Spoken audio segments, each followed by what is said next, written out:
Bien le bonjour à tous.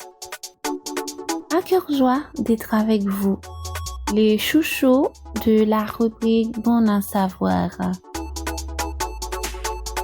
Lundi dernier, on a fait le point sur deux aspects du temps et énoncé la problématique du comportement procrastinateur pour arriver au summum, celui de trouver des stratégies en vue de combattre la procrastination.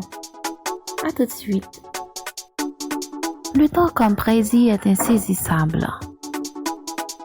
Essayer d'attraper le temps, c'est comme essayer de retrouver l'oiseau dont vous avez trouvé la plume sur votre pelouse. Entre autres, il n'y a rien de plus destructeur que de gaspiller son temps. En fait, Dieu a tout organisé dans le temps et avec le temps. Tout est bien hiérarchisé.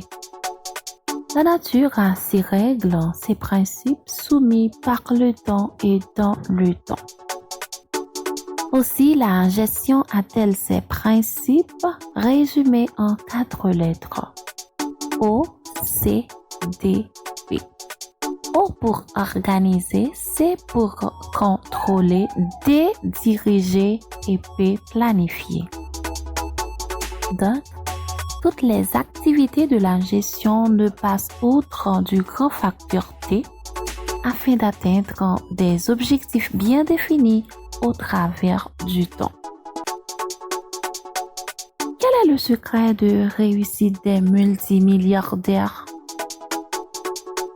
Leur astuce, c'est qu'ils amassent des actifs pour éliminer tous azimuts des passifs. Je réitère la phrase. C'est qu'ils amassent des actifs pour éliminer tous azimuts des passifs. On était dans le domaine économique. Monsieur Sao, c'est entrepreneur yoye. Et yo gen une mentalité imprégnée de positivité. Ce sont de véritables chercheurs de bien. Ils sont bourrés de bonnes ambitions et ce sont de vrais gagnants. Un actif représente un bien marginal ou une entreprise quelconque. Le passif, ce sont les dettes. Qui donc, les multimilliardaires savent faire bon usage de leur temps en vue de maximiser des profits. Leur principal ennemi, c'est la procrastination. Malheureusement, on ne peut atteindre l'apogée avec une mentalité fébrile et passive. Jamais.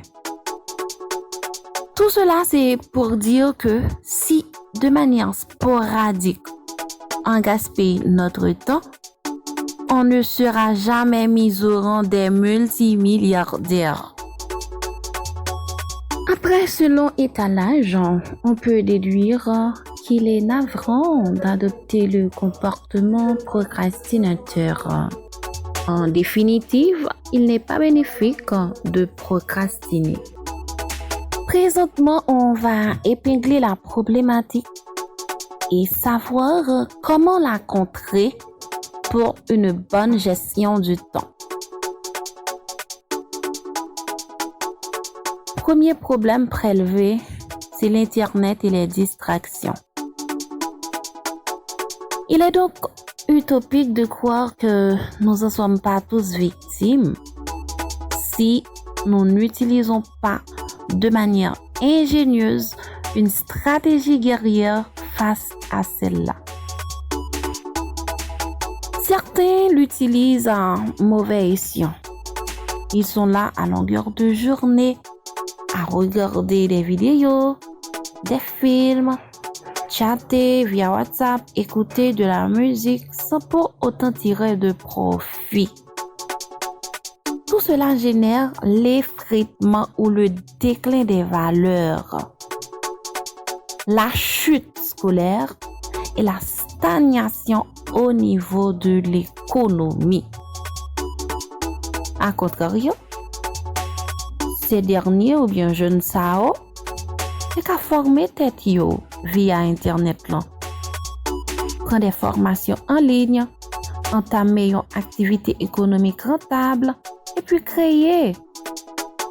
Pour faire écho aux paroles de Jacques Attali, il n'y a pas de richesse sans créativité. Du coup, moi je pense que c'est raisonnable pour que yon monde apprenne à créer. Pour créer avec objectivité, de manière objective. Et moi je pense que on va jouer un bénéfice de créativité ou dépendamment de comment on peut le faire, quelle stratégie on peut le mettre sous pied pour que capable de parvenir à tes fins. Finalement, il y a quelques trucs à faire pour éviter de procrastiner. Tout à l'heure, nous souhaitons que l'Internet et les distractions, c'est un problème majeur qui permettent que bon nombre de jeunes adopter comportement procrastinateur là. Kounyon là, nous allons essayer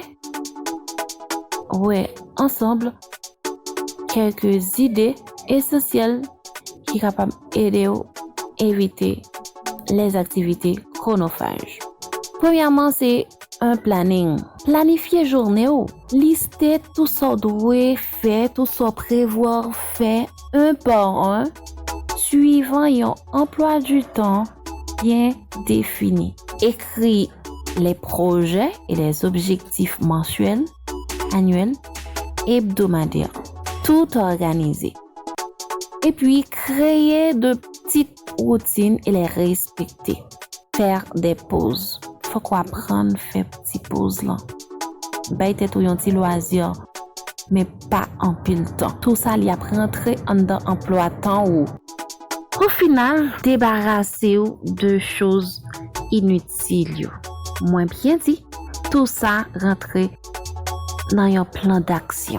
Rappelez-vous bien que le temps est dynamique. Il faut bouger avec le temps, tout en posant des actions concrètes au jour le jour, suivant un bon emploi du temps.